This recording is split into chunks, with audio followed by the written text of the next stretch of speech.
arc-en-ciel et iris vous donnent le sourire. Éclairage, plein phare et contre-jour. Regard croisé sur l'actualité. Bonjour à tous, bonjour à toutes. Hello, toute l'équipe. Salut. Hello. Alors, vous n'avez pas vu, vous n'avez pas entendu ce qui s'est passé hors antenne, mais on a l'air chaud au bouillant aujourd'hui. Allons-nous assister à une nouvelle guerre scolaire? Je rappelle qu'aujourd'hui, il y a un système dual, et j'ai pas dit duel pour l'instant, en France. D'un côté, l'école publique, et de l'autre, l'école privée, sous contrat ou hors contrat. Et puis, l'instruction en famille, l'école à la maison, si vous voulez, c'est le sujet du jour. L'instruction en famille, c'est 0,5% des élèves, soit à peu près 62 000 aujourd'hui en 2020, et ça monte. Alors, les uns et les autres peuvent choisir l'école à la maison pour des raisons personnelles, du fait de la crise sanitaire, du fait de l'engouement pour des pédagogies alternatives type Montessori, pour des raisons religieuses également. Et là, patatras, l'article 21 de la loi, que je vais qualifier pour faire simple de séparatisme, vise à restreindre l'instruction en famille. Grosse bataille actuelle au Parlement et ailleurs par rapport à cette liberté fondamentale d'éducation. On passerait du coup de l'instruction obligatoire, et ça c'est super important, à la scolarisation obligatoire. Premier tour de table. Si vous étiez en situation aujourd'hui de prendre une décision par rapport à vos enfants, qu'est-ce que vous feriez par rapport à l'instruction en famille? Allez, c'est parti. Qui c'est qui démarre? Moi, je veux bien. David. Je trouve que c'est un concept qui est fascinant, l'instruction à domicile. Mais je pense que je mesure la consécration qu'il faut pour vraiment bien le mener. Donc ça veut dire que d'une certaine façon, il y a quand même une des personnes qui doit avoir une activité professionnelle compatible ou de restreindre son activité professionnelle pour pouvoir faire ça. Mais effectivement, ça fait réfléchir quand même beaucoup quand on voit quand même un petit peu la perte de temps et d'énergie qui est faite à devoir se rassembler au même endroit et passer des heures dans des classes surchargées. Ça fait beaucoup réfléchir, quoi. Ok, David. Ensuite... Anita, après Marc peut-être?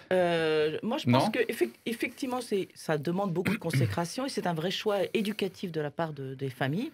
Mais quand je vois certains enfants qui ont été en partie instruits de cette façon-là, ils ont souvent, je trouve, une liberté de réflexion, d'agir. Et je trouve ça très intéressant et en tout cas je trouverais utile que nous puissions garder cette possibilité en France. Oh, c'est gentiment dit. Quand Anita dit utile, il faut comprendre que ça serait vachement bien. Voilà, mais ça, on va y aller progressivement. Ok, désolé, j'ai mis dans des paroles que tu n'as peut-être pas dites. Marc. Philippe, tu me posais la question à titre personnel. C'est vrai que ça ne me serait jamais venu à l'idée. Ok. Très certainement parce que, formaté dans un moule, l'école, elle va vers l'extérieur et elle va dans un mode de fonctionnement. En même temps, ce que dit Anita me semble juste, cette liberté-là, me semble intéressante, une liberté, et on y reviendra certainement, qui est en même temps régulée. Et c'est important. C'est-à-dire que... Elle est déjà régulée à l'heure actuelle. Voilà, actuellement. Tout à fait. C'est-à-dire que si on prend cette liberté-là, il y a des contrôles. Et ça me paraît essentiel. Ok, très bien. Moi, j'ai jamais été en face du choix parce que j'ai pas d'enfant. Non, mais le but du jeu, c'est que tu t'y mets là. On te prépare à faire des enfants. Exactement. Mais non, je rejoins. Alors, Thierry, je vous rejoins dans vos avis et dans vos conclusions, dans le sens où moi, je n'y pense pas forcément, peut-être dans un côté formaté aussi, ou parce que j'ai été à l'école, et avant de, comme j'avoue, travailler le sujet, encore une fois, je n'y avais jamais vraiment pensé, ou je m'étais jamais vraiment penché sur ce sujet-là, en fait, tout simplement. Okay, très bien. Thierry, quand même, une remarque. C'est formidable, depuis que tu nous as rejoints, les progrès de connaissances que tu es en train de faire. C'est vrai? Bah oui. Ah bah oui. Tu te formes de manière remarquable à partir de nos thèmes d'émission. En fait, tu mets au point la méthode d'enseignement à la radio. Voilà, c'est ça, c'est instruction radio. Exactement, et c'est là mon combat. Venez tous ici. Mais je trouve ça bien que pendant ta période d'essai, dans laquelle tu es encore, tu continues à bosser tes sujets. C'est magnifique. Bon, et alors moi, c'est carrément une idée qui me séduit. C'est mon côté libertarien, j'ai pas dit libertaire. Voilà, donc, et j'adore les pédagogies alternatives, carrément. Donc voilà en ce qui me concerne. Allez, c'est parti. Est-ce que tu les as expérimentés? Alors, les enfants sont... non, mais nos enfants sont allés en classe bilingue. Voilà, donc avec un cursus allemand, français. C'est des questions qu'on ne s'est pas posées à l'époque. Par contre, on s'est posé beaucoup la question avec mon épouse de l'école traditionnelle ou de l'école... du type d'école. Du type d'école, voilà. Mais de pouvoir dire nos enfants vont s'instruire à la maison, c'est pas une question qui s'était posée. Qui s'était posée il y a 22 ans. Aujourd'hui, carrément. Je me poserai carrément aujourd'hui, avec en plus, et tu as raison de le souligner, David, avec un mode d'organisation, puisque mon épouse et moi, on a l'habitude d'être en home office, en télétravail, avec des agendas hyper souples. Donc c'est carrément quelque chose qui serait tout à fait concevable, hein, tout à fait. Voilà, on passe aux faits et contextes. Et aujourd'hui, c'est Anita qui s'y colle. Qui s'y colle. Donc, ainsi que Philippe nous l'a annoncé, eh bien aujourd'hui, c'est l'instruction qui est obligatoire et non pas la scolarisation. Et cela depuis 1882. Donc, nous sommes quand même sur une très vieille tradition.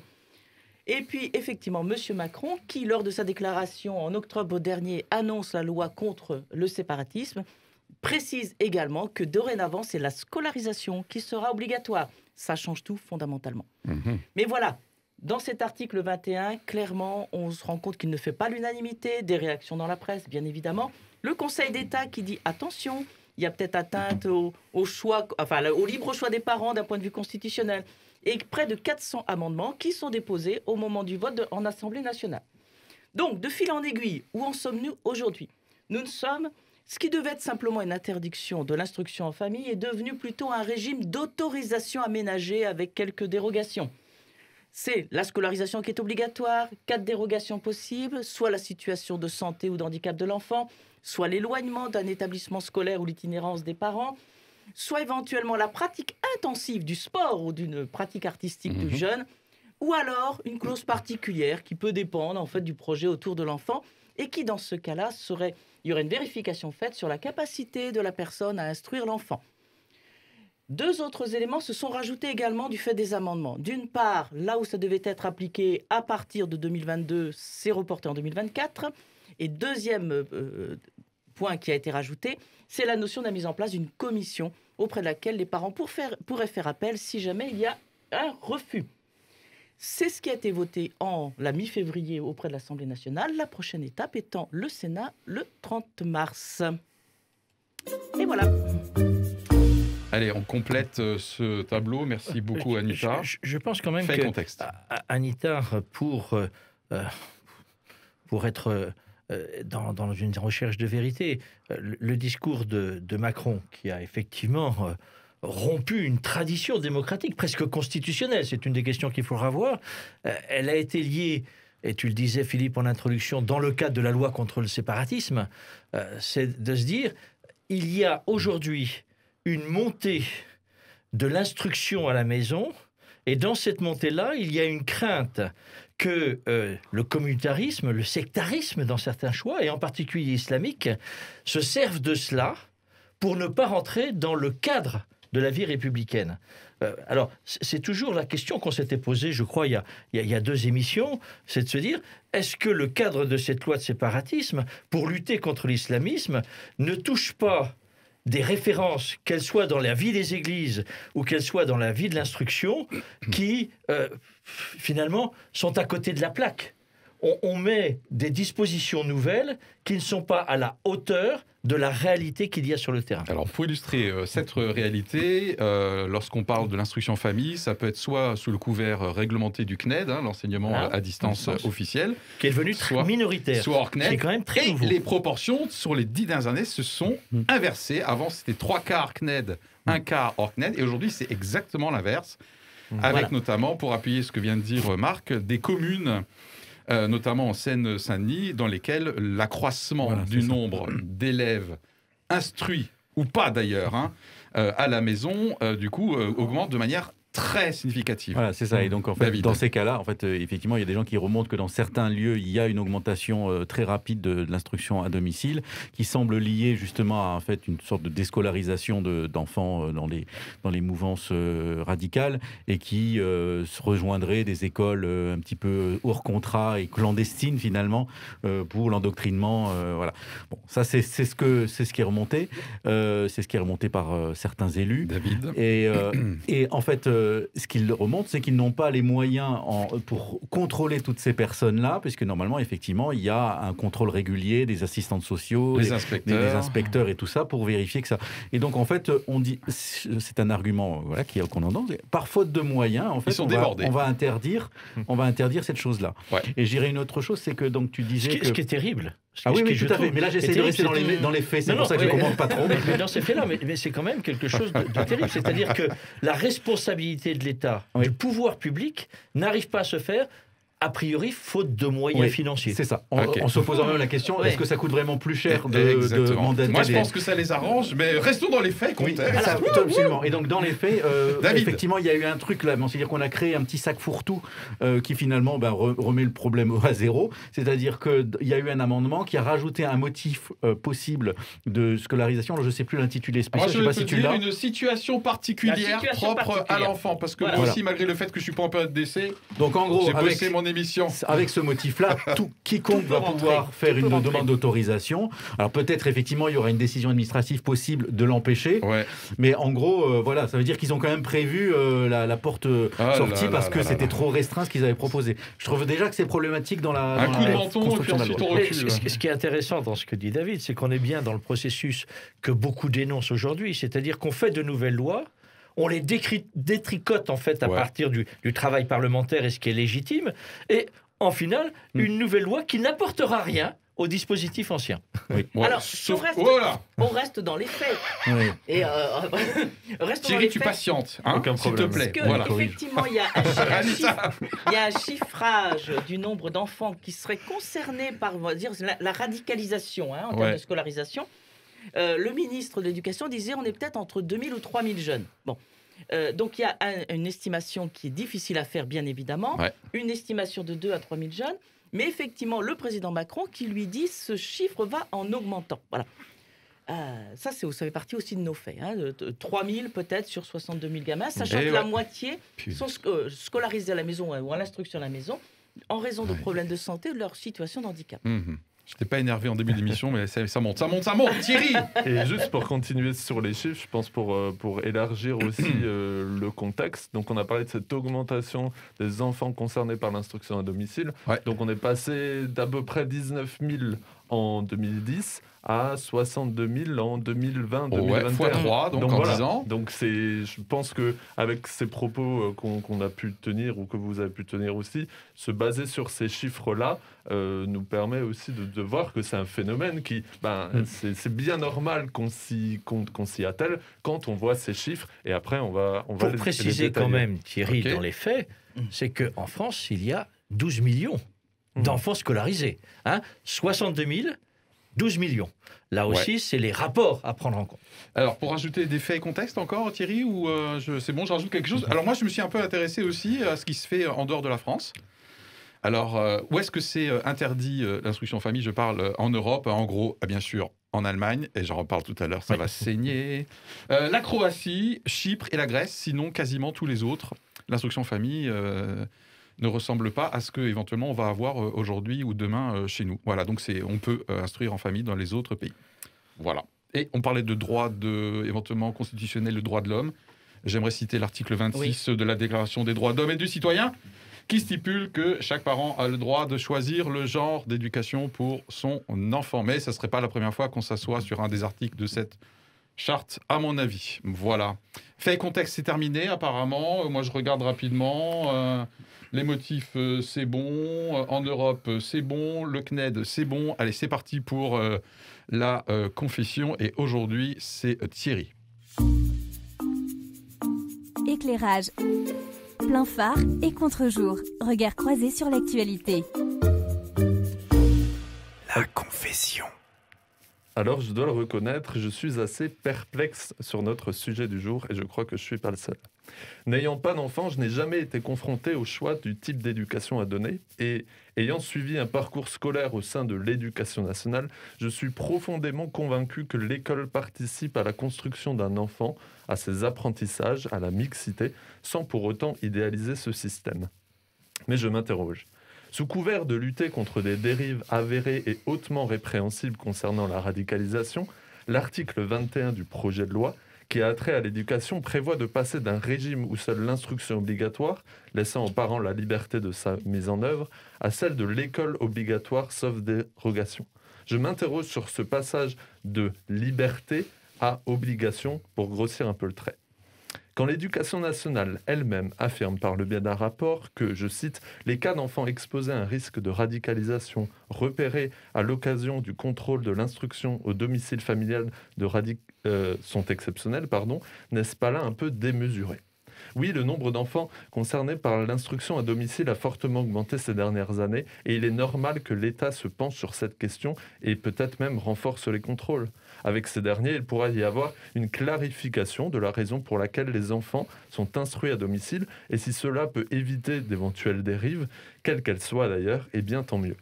Mais que penser et que faire des enfants qui ne rentreraient pas forcément dans cette dérogation prévue à l'obligation scolaire ? Ces enfants qui ressentent un mal-être profond à l'école, qui intérieurement souffrent, pour lesquels il faut parfois des années avant de poser un diagnostic clair, avant de mettre en place un accompagnement adéquat à l'école. Est-ce vraiment judicieux de recourir à l'obligation ? Quand je pense à ce sujet, je ne peux m'empêcher de penser également à mes amis professeurs des écoles, avec qui j'étais sur les bancs de la fac, qui essayent de faire leur mieux pour faire leur métier sans véritable outil de formation sur ces questions de séparatisme, de repli identitaire, et qui, dans des classes surchargées, n'arrivent pas à prendre en compte les réalités de chaque élève. N'est-ce pas là plutôt un levier pour renforcer les principes républicains ? Enfin, en échangeant avec plusieurs personnes qui ont fait le choix de l'instruction à domicile, j'ai remarqué qu'ils ne sont pas anti-école ou anti-prof, au contraire même, mais qu'en tant que parents, ils ont jugé meilleur pour leur enfant un autre type d'instruction, au moins pour un temps, tout en s'assurant de notamment la vie sociale de l'enfant. C'est là l'un de leurs droits les plus fondamentaux. Est-ce vraiment une atteinte au respect des principes de la République ? Confession terminée. Merci Thierry. Réaction, complément à la confession. J'ai entendu que peut-être une bonne partie n'est pas anti-prof ou anti-école, même si on peut imaginer que parmi les raisons, et ça peut peut-être toucher aussi le milieu chrétien, on en parlera peut-être tout à l'heure, les raisons religieuses, je parle, que l'école puisse être vue comme étant une abomination éventuellement. Ou en tout cas un système imparfait. Ouais. David ?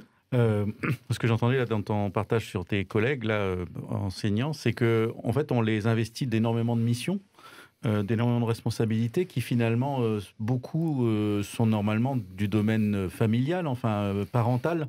Et je pense que ça illustre aussi le fait que on est quand même dans une société où les gens travaillent, où les familles travaillent, hommes et femmes, et qu'on se retrouve avec quand même parfois des temps très courts de vie familiale.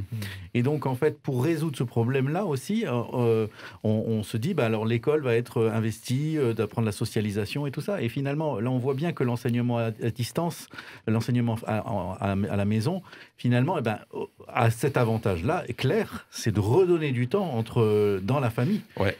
Alors, si ça se vit bien, nous, on a vécu pendant un confinement, pendant 2 mois, on s'est pris les enfants dans les pattes pendant 2 mois, on était déboussolés. Voilà. Mais si on apprenait un petit peu, et on a appris. Et je pense que ça nous a énormément apporté. C'est pour ça que je me dis que ce projet de loi, il est très anachronique, parce qu'avec ce qu'on a vécu pendant 1 an, c'est anachronique. C'est plus le moment de parler de trucs. On sait qu'il y a des temps partagés, des temps à la maison. On pourrait inventer quelque chose de mixte qui serait beaucoup mieux. Du coup, mais ce que je dis, c'est que on s'est rendu compte des choses qui peuvent passer. Et qu'on a très peu de temps à faire. Beaucoup de gens sont passés à l'enseignement à la maison parce qu'ils en avaient marre de ne voir leurs enfants que pour leur donner le bain et les coucher, quoi. Est-ce que du coup, on n'est pas en train de parler que l'instruction à la maison, c'est pour que ça soit réalisable, c'est un écosystème en fait. C'est un écosystème. C'est des choix de vie et c'est quand même des choix. C'est le terme qui m'est venu en t'écoutant. C'est quand même des choix de vie et des compétences. Ouais. On ne s'improvise pas obligatoirement et c'est vraiment un choix de vie parce que c'est une organisation qui va globalement être différente de la majorité des gens. Mais ce que je voulais dire par rapport à la confession de Thierry, et merci, j'ai vraiment beaucoup apprécié, tu mets en avant et je crois que c'est finalement un débat toujours et éternel, comment la scolarisation fonctionne en France et comment notre éducation nationale répond aux exigences de l'instruction de l'enfant. Bien sûr, cette question-là, elle est fondamentale. Deuxième chose que je voulais mettre en avant, c'est, on a employé ces mots d'instruction, de scolarisation, et j'allais dire d'éducation. aussi à mettre en avant, même s'il ne faut pas le confondre. Et on a de nombreux débats très constants sur justement dire, mais on a des familles qui sont totalement dépourvues aujourd'hui de compétences parentales, entre guillemets, et on confie tout à l'école. Et je trouve que ce qui est intéressant dans le choix des familles d'une instruction à la maison, c'est de dire nous nous approprions complètement notre responsabilité de parents pour essayer de voir comment permettre à notre enfant de trouver pleinement sa place dans la société. Ça, je trouve ça très intéressant. Et puis, troisième chose que j'ai envie de dire, j'ai longtemps travaillé dans le monde du handicap, c'est quand même d'avoir été très en lien avec beaucoup de familles qui n'aspiraient qu'à une chose pour leur enfant.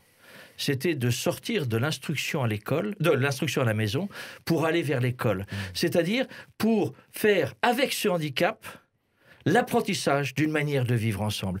Et ça me paraît aussi important. Ok, la question à ne pas poser, encore autre chose à rajouter. Bon, Marc a quand même donné le côté lumineux, effectivement, de choix de parents qui... du coup, veulent se réapproprier l'éducation des enfants. Je pense que ce que vise le projet de loi, c'est les parents qui n'instruisent pas les enfants à la maison et qui les envoient dans des écoles, allez, disons-le, peut-être coraniques, clandestines. Oui, c'est ça, clandestine, c'est complètement hors contrat. Parce qu'on peut faire... on a des écoles hors contrat, c'est pas le sujet du jour. Non. Mais c'est finalement le rebond, c'est-à-dire que l'instruction à domicile n'a de sens que si c'est la famille qui le vit. Si c'est pour faire appel à des précepteurs, bon, de toute façon, il n'y a plus beaucoup de gens qui ont les moyens de payer ça. Mais si c'est pour le transmettre à une école, alors on sort de l'école d'éducation à domicile, en famille, et on passe à des écoles sous contrat. Et d'ailleurs, la loi a des dispositions supplémentaires pour beaucoup plus plus facilement fermer les écoles qui ne sont pas compatibles avec les objectifs. Parce que certains défenseurs de la loi disent, écoutez, l'instruction famille, si demain elle est interdite, vous avez qu'à faire une école privée hors contrat. Voilà, bon, mais celle-ci... Ça se contrôle aussi. Voilà, exactement, ça se contrôle aussi.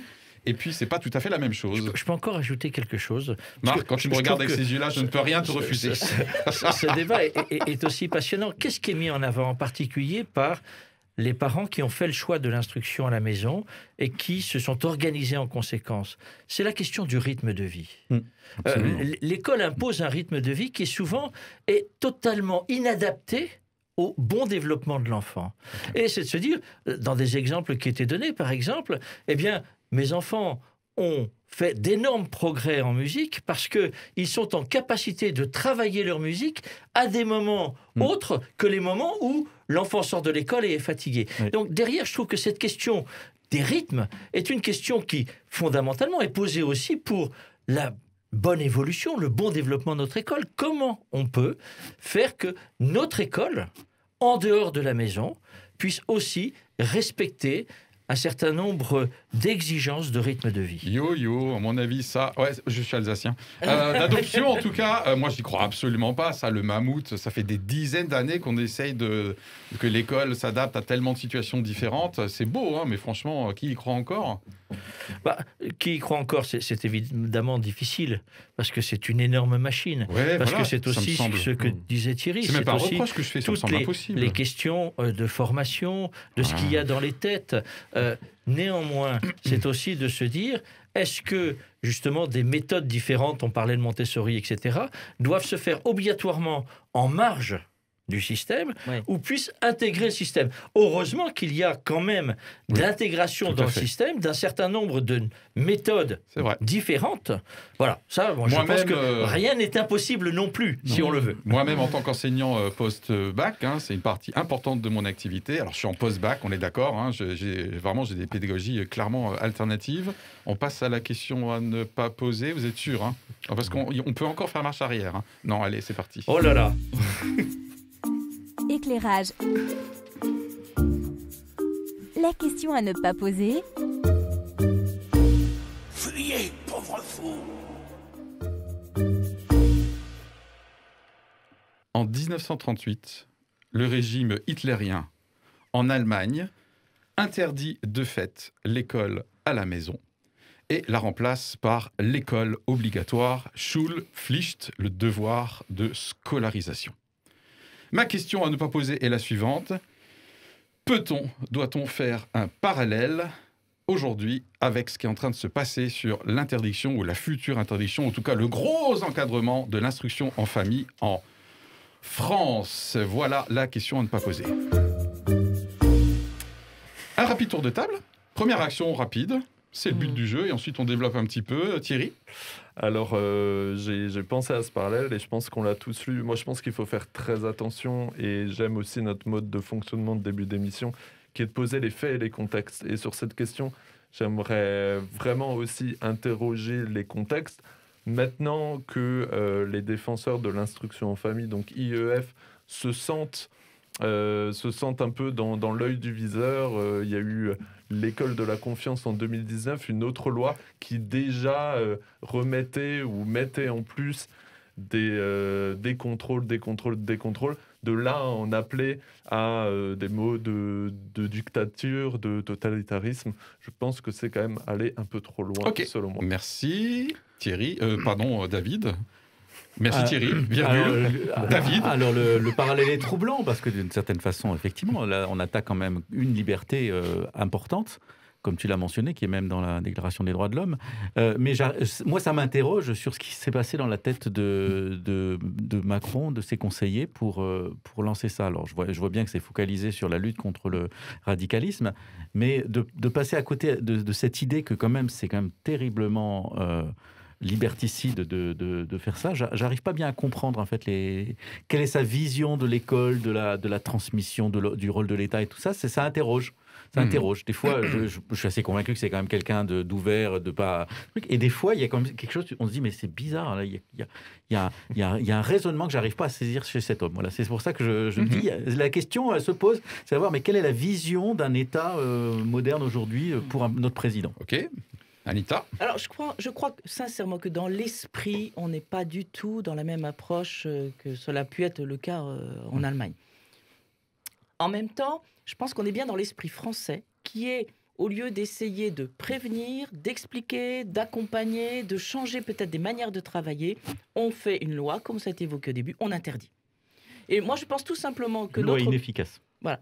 Que notre président, tout simplement, a eu quelques chiffres avant, que quelqu'un lui a dit, écoute, tu te rends compte, dans tel quartier, voici ce qui se passe, et que voilà, tout d'un coup, il a dit, voilà, maintenant, on va faire la scolarisation. Un coup de menton. Voilà, c'est ça, je pense que... Je suis pas sûr qu'il y ait eu beaucoup de raisonnement à ce moment-là. Moi, je crois que c'est plutôt... On parle du discours des Mureaux en octobre. Voilà, c'est ça. Moi, je pense que c'est plutôt une réaction de cet ordre-là, qui est de dire, il y a un problème en France, on trouve la solution, et on va interdire aux parents de faire l'école à la maison. Voilà. Ouais. J'aurais tendance à croire que dans l'esprit, on est sur quelque chose comme ça.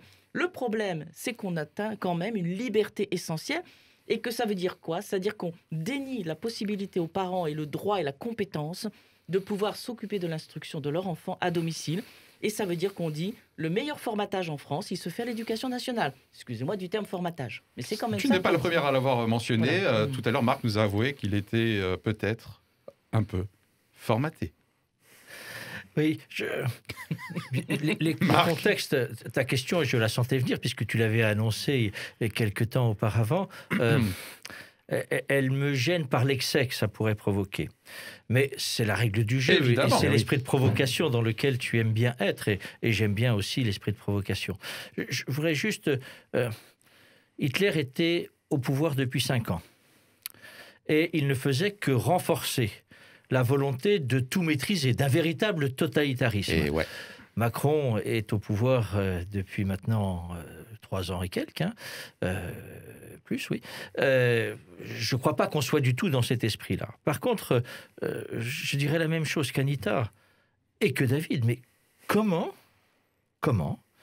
a-t-il pu faire avancer un projet de loi sur des bases d'interdiction d'un droit fondamental, tu l'as dit, mis en avant par la Déclaration des droits de l'homme et mis en avant par notre Constitution.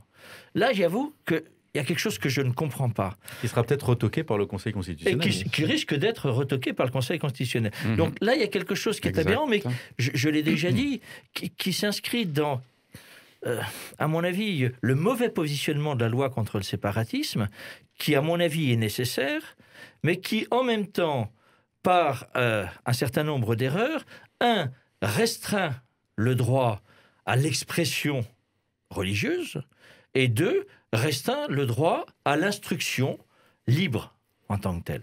Il y a quelque chose que là, je trouve totalement aberrant et que j'ai du mal à comprendre sur un plan de choix politique. Voilà, mais c'est tout. J'ai l'impression que la peur, la crainte du développement de la terreur islamique nous fait aussi amener à des choix législatifs totalement disproportionnés et inadaptés.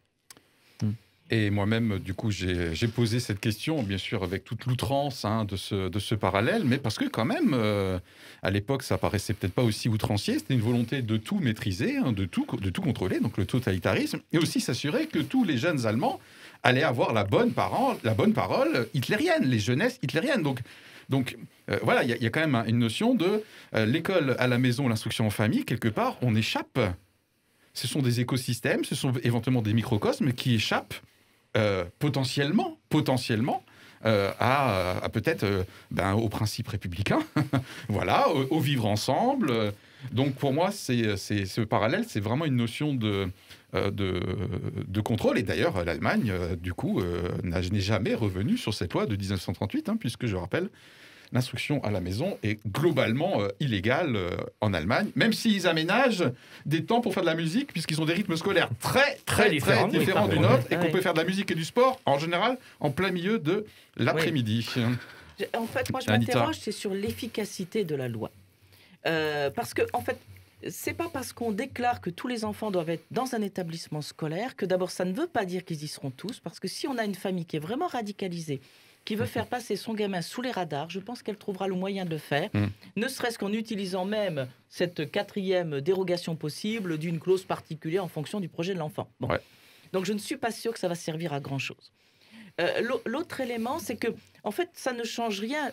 Tu l'avais évoqué dans ta confession. C'est-à-dire, qu'est-ce qu'on fait pour que, au niveau de l'éducation nationale, éventuellement, ces situations, puis la question de la radicalisation puisse être travaillée d'une façon ou d'une autre. Je ne parle pas des enfants, mais simplement cette thématique, cette préparation.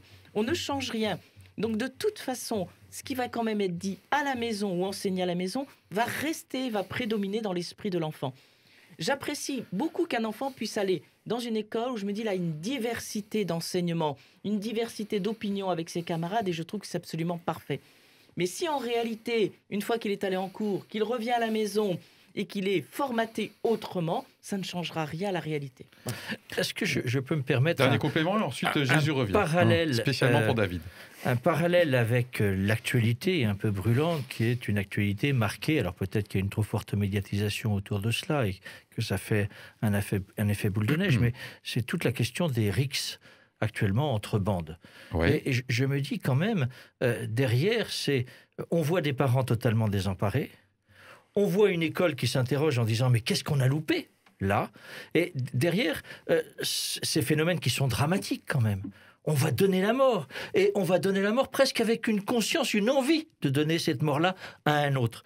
Je me dis, mais quelle est la base de l'instruction qui permet aujourd'hui à notre société de vivre cela ? Ouais. Juste si tu me permets un point là-dessus. David, quand même, on voit bien qu'il y a quand même tout un pan d'information et d'éducation qui ne se fait ni à l'école ni dans la famille, mais qui se fait sur Internet. Et ça, c'est quelque chose qui n'existait pas en 1938.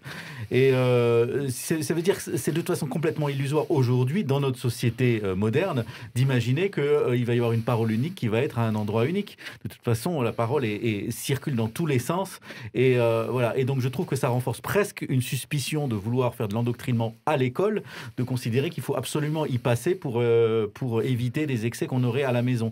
Enfin, je veux dire que au niveau du message, finalement, c'est presque contradictoire avec ce qu'on voudrait dire, c'est dire qu'on veut lutter contre l'endoctrinement, mais en même temps, on considère que l'école est un endroit important de formatage peut-être ou de...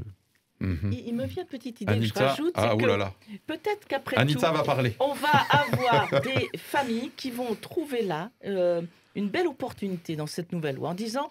Nous sommes parents d'enfants en situation de handicap et que nous avons très souvent du mal à scolariser.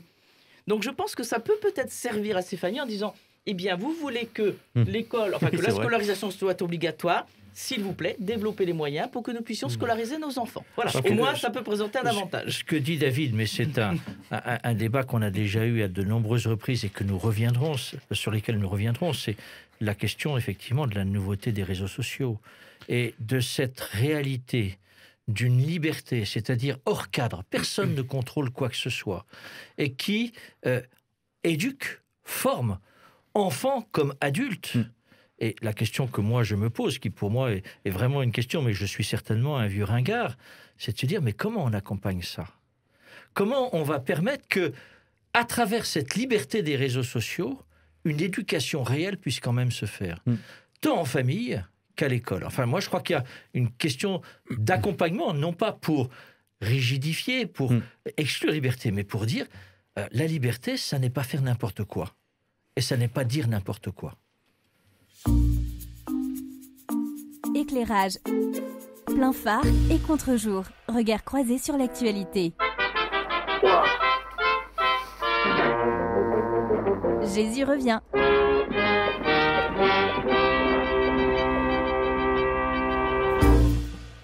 Dans ce jingle, je trouve qu'il y a un mélange entre Ben Hur et un cartoon. Hein, Oui, vous trouvez pas ? C'est tout à fait surprenant. Appelez-moi la technique. Mais c'est du Monty Python, si tu te souviens. C'est un extrait de Monty Python. Quelle belle référence. Alors, en tant que croyant, qu'est-ce qui peut attirer dans l'instruction à la maison et quels peuvent être éventuellement les travers ou les risques en tant que croyant? Maintenant, je parle, puisque nous sommes dans la catégorie Jésus revient. Je rappelle que Jésus, même s'il avait un seul homme à sauver, toi en l'occurrence, David, il reviendrait juste pour toi. Voilà. Oh non, mais c'est ceux qui suivent l'émission, hein, vous avez capté. N'oublions pas l'étape préalable qui a été la crucifixion et la résurrection. Oui, c'est pardon. ça. Oh là là. C'est que pour moi, j'aurais tendance à dire que c'est du gaspillage d'énergie. C'est pas écologique pour une seule personne de Alors, faire tout qu'est-ce ce qui voyage. peut... mais le cœur de Dieu n'est pas écologique par rapport à l'être humain. Qu'est-ce qui peut attirer dans l'instruction en famille quelqu'un qui est croyant, puisque alors là par contre je ne connais pas les chiffres, mais je pense que par exemple des familles catholiques ou évangéliques sont peut-être pas mal représentées dans l'instruction en famille. J'ai pas d'infos sur le sujet là.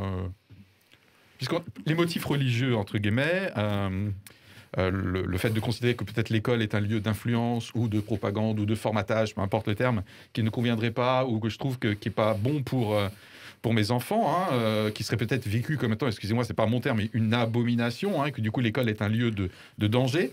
Qu'est-ce qui peut attirer une famille qui serait croyante? En l'occurrence ici, on parle de croyances chrétiennes dans l'IEF, instruction en famille. Thierry? Non. Quoi, non? Non, je peux... Encore Je peux tout à fait comprendre qu'une famille chrétienne se pose cette question et que du coup se sente aussi par ces mesures un peu peut-être limitée dans sa forme à donner et à l'éducation des enfants.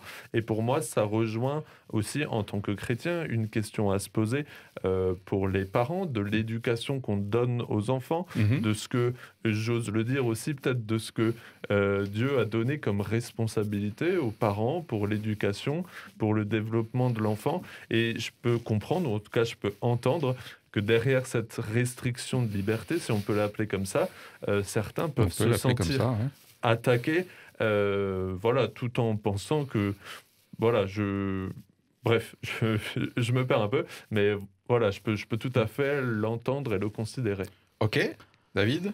Je pense qu'effectivement, il y a une notion de pédagogie alternative sur le plan des rythmes et sur le plan aussi des choses que l'on veut transmettre à ses enfants. Des contenus. Bon, il y a des matières, il y a la connaissance, la culture générale, les mathématiques et tout ça. Et puis, il y a une sorte d'enseignement un peu plus subtil sur l'attachement à la nature ou des aspects religieux plus précis. Et ça fait partie, pour ceux qui veulent faire de l'enseignement à domicile, de l'ensemble des choses qu'ils ont envie non seulement de transmettre aux enfants, mais de vivre avec les enfants. Alors, bien sûr, ça a des contraintes très fortes. C'est qu'une personne de la famille doit consacrer beaucoup de temps là-dessus. Souvent, d'ailleurs, comme les rythmes sont très différents suivant les enfants, c'est un peu sur toute la journée qu'on fait travailler un enfant à un moment donné. Enfin, les enfants passent peu d'heures de travail pratique, finalement, mais il y a toute une vie un peu en famille.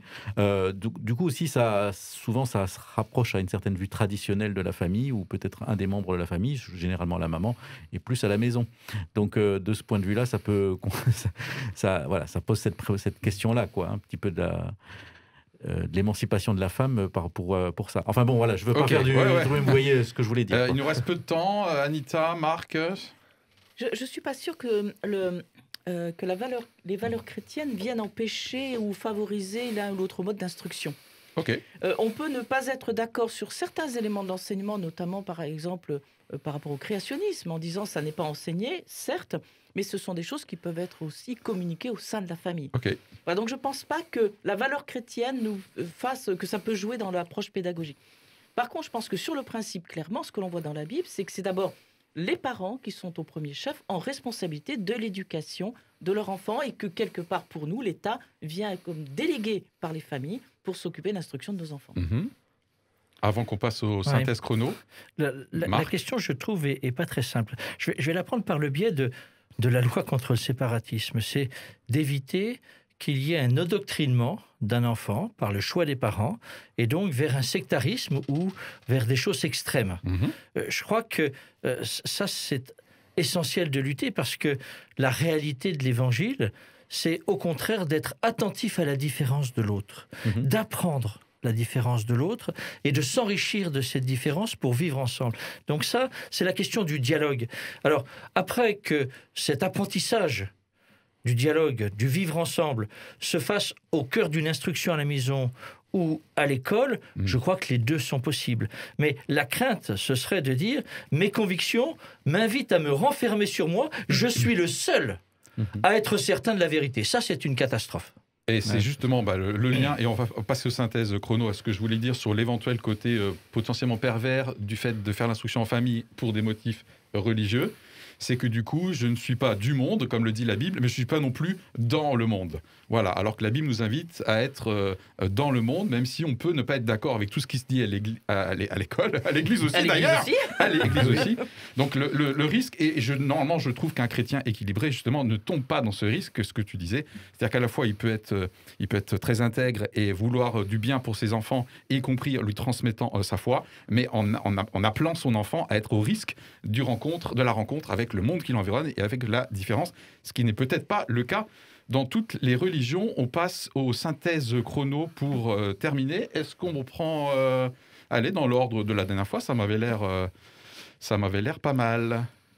Sur ce sujet, moi j'aimerais revenir sur l'effet d'annonce à l'époque quand Macron avait prononcé ce discours.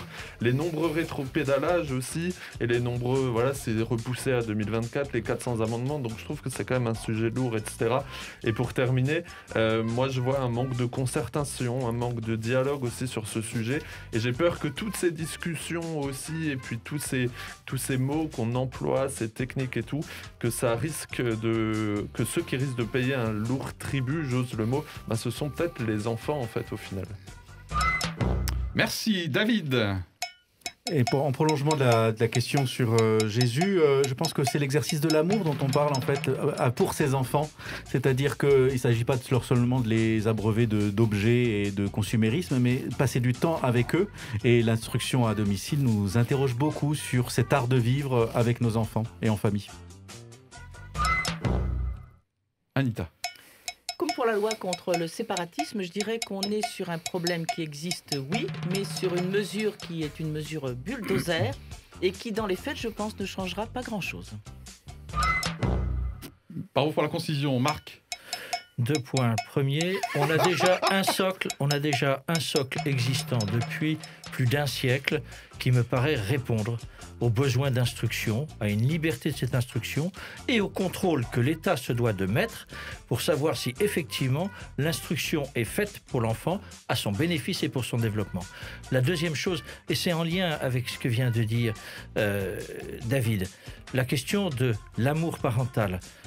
Je dis oui, mais l'exigence à chaque fois, c'est l'amour, c'est de travailler à la liberté de son enfant, à l'envol de son enfant. Et un des risques, c'est là aussi en restant en famille, de l'enfermement. Donc voilà, ça aussi, c'est des choses qui sont très personnelles, mais de vigilance. Et je crois que notre foi en Dieu, l'accompagnement de Jésus peut nous aider à cela.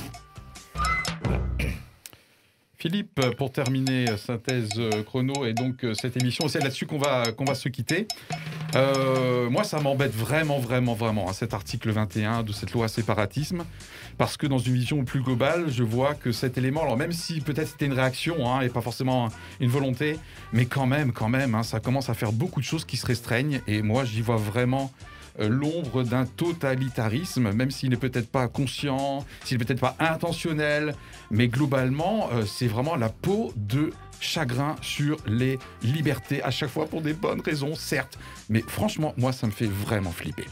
Voilà, merci toute l'équipe. Finalement, on ne s'est pas si fait la guerre que ça. À très bientôt pour une prochaine émission. Au revoir. Ciao.